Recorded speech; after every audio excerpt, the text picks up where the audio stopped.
مولا جب پہنچے مشہد تو ایک بوڑھا کہتا ہے میں پیدل چل کے آیا امام رضا کی زیارت کو۔ اب اس زمانے میں فوٹو تو نہیں تھے، کسی کو پتا امام کیسے دکھتے ہیں، بس پتا تھا فرزند رسول آئے۔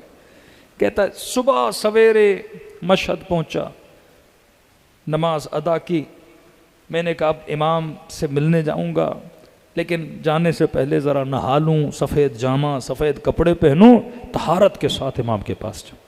کہتا سیدھا حمام گیا نہانے کے لیے۔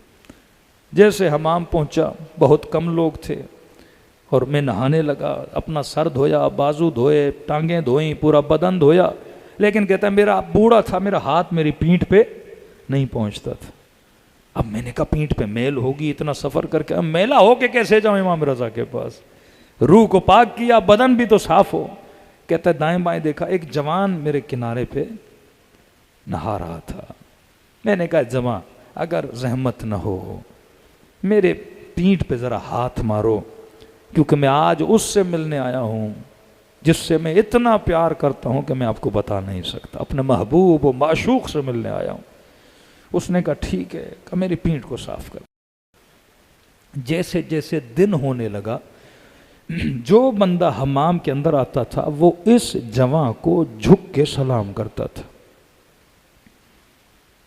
میں نے کہا کوئی وزیر ہے، کوئی بڑی پوسٹ والا بندہ ہے، لیکن ایک آیا سلام کیا، دوسرا آیا سلام کیا، تیسرا آیا سلام کیا، چوتھا آیا سلام کیا۔ اب میں گھبرا گیا، بھئی کوئی بڑی شخصیت تو نہیں ہے، میں نے غلطی کر دی، پیٹھ اپنی صاف کروا دی۔ تو ساتھ میں جو بندہ نہا رہا تھا، میں نے کہا یہ کون ہے جو میری پیٹھ کو صاف کر رہا ہے؟ تو کہا بڑا خوش نصیب ہے، یہ آپ کی پیٹھ کو صاف کر رہے ہیں، کہ ہم ترستے ہیں ان کے قدموں کو چومنے کے لیے۔ کہ بتا تو صحیح کون ہے؟ کہ بوڑھے یہ وقت کا امام علی ابن موسیٰ رضا ہیں۔ کہ یہ سننا تھا، یہ بوڑھا قدموں میں گر گیا۔ مولا مجھے واللہ نہیں پتا، میں آپ کی ہی زیارت کے لیے آیا تھا۔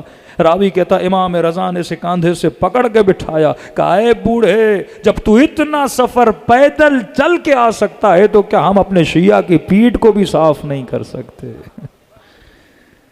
کون کرتا ہے اتنا عشق اپنے چاہنے والوں سے؟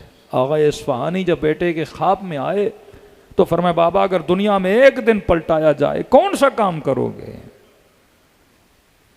ایک دن ملے تو عرض کی بیٹا ایک دن اگر پلٹایا جائے میں حضرت امام رضا کی زیارت کو جاؤں گا۔ کہ بابا وہ کیوں؟ کہ تجھے نہیں پتا لذت زیارت رضا